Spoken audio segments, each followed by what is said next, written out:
మనం మెదక్ వెళ్తాం. అక్కడ మా ప్రతినిధి సునీల్ మనకి అందుబాటులో ఉన్నారు. ప్రధానంగా చూసుకుంటే అకాల వర్షాలు నిండా రైతులు ముంచినటువంటి పరిస్థితి, ధాన్యం కొనుగోలు ప్రభుత్వం చేస్తామని కేసీఆర్ హామీ ఇచ్చినటువంటి పరిస్థితి. అయితే ఇప్పటికీ కూడా తూకం వేసినా కూడా నెలలు గడుస్తున్నా ఇప్పటికీ ధాన్యం తరలించినటువంటి పరిస్థితి కనిపిస్తూ ఉంది. మెదక్ జిల్లా విద్యుత్తులో ప్రధానంగా రైతులు ధర్నా వినూత్నంగా చేశారు. ముళ్ళ కంచెలు వేసుకొని అక్కడ వారు రైతులు ధర్నా చేస్తున్నటువంటి పరిస్థితి కూడా కనిపిస్తూ ఉంది. లారీలు కొరత ఉందని అధికారులు చెప్తున్నప్పుడు కూడా ఇంతవరకు జాప్యం, అధికారులు జాప్యం కనిపిస్తుంది. తరలించడంలో పూర్తిగా జాప్యం చేస్తూ వారి యొక్క రైతులు ఇబ్బంది పెడుతున్న పరిస్థితి కూడా కనిపిస్తుంది. పూర్తి అప్డేట్స్ ఏంటి చెప్పండి సునీల్.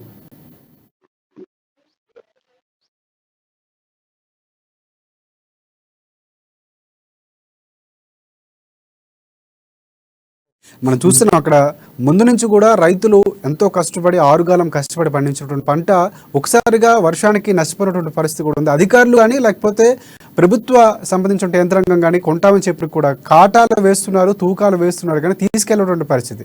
అంటే తీసుకెళ్లేంత వరకు పూర్తి రైతులదని చెప్తున్నారు. ప్రభుత్వం మేము కొంటాం, మీకు ఎటువంటి ఆందోళన చెందవలసిన అవసరం లేదు, ఖచ్చితంగా మద్దతు ధర ప్రకటిస్తామని చెప్తున్నప్పటికీ కూడా అక్కడ ఉన్న అధికారులు మాత్రం మనకు విరుద్ధంగా ప్రవర్తిస్తున్న పరిస్థితి, రైతులు ఇబ్బంది పడుతున్న పరిస్థితి, దాదాపుగా నెల రోజుల నుంచి కొనసాగుతున్నటువంటి పరిస్థితి. అయినా ఇప్పటికీ నిమ్మకు నీరెత్తినట్లు వ్యవహరిస్తుంటే ప్రభుత్వం ఖచ్చితంగా ఈ చర్యల ద్వారా, ఇలాంటి ధర్నాల ద్వారా మనకు స్పష్టంగా అర్థమవుతున్న పరిస్థితి కూడా కనిపిస్తుంది. రైట్ సునీల్, చెప్పండి.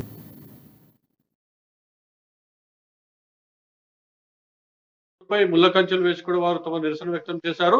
మెదక్ జిల్లాలో లారీల కొరత స్పష్టంగా రైతులకు ఇబ్బంది పెడతా ఉందని చెప్పవచ్చు. అయితే ఐకేపీ కేంద్రాల్లో వరి కొనుగోలు కేంద్రాలకు సంబంధించి అక్కడ తీసుకొచ్చాక వరి పూర్తిగా తూకం వేశాక కూడా నెల రోజులు గడుస్తున్నప్పటికీ కూడా లారీల కొరత కారణంగా రైస్ మిల్లులకు వడ్లను తీసుకెళ్లకపోవడంతో రైతులు తీవ్ర ఇబ్బందులకు గురవుతున్నారు.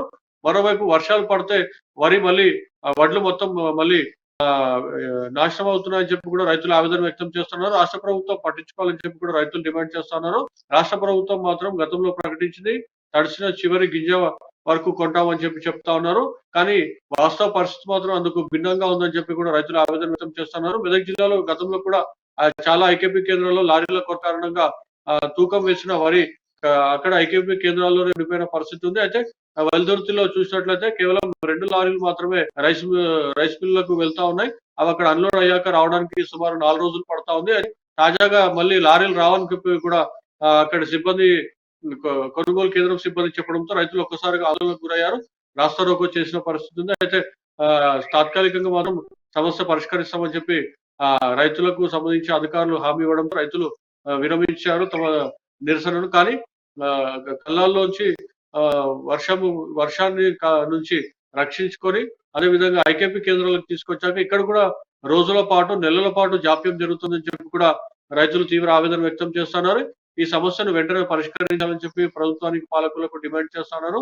ఈ సమస్య కనుక పరిష్కరించకపోతే మళ్ళీ ఆందోళన బాట పడతామని చెప్పి కూడా రైతులు ఆవేదన వ్యక్తం చేస్తా ఉన్నారు. మరోవైపు గతంలో కూడా లారీల కొరతపై కూడా అమ్మా న్యూస్ ప్రత్యేక కథనాలు కూడా ప్రసారం చేసిన నేపథ్యంలో అప్పుడు స్పందించిన అధికారులు తాత్కాలికంగా అయితే సమస్యను పరిష్కరించారు. కానీ తాజాగా మళ్ళీ వెల్తుర్తిలో ఇదే పరిస్థితి ఏర్పడింది. లారీల కొరత కారణంగా ధాన్యం రైస్ మిల్లులకు చేరకుండా నెలల తరబడి ఐకేపీ కొనుగోలు కేంద్రాల్లోనే ఉండిపోయిన పరిస్థితి కనిపిస్తుంది. రాజశేఖర్.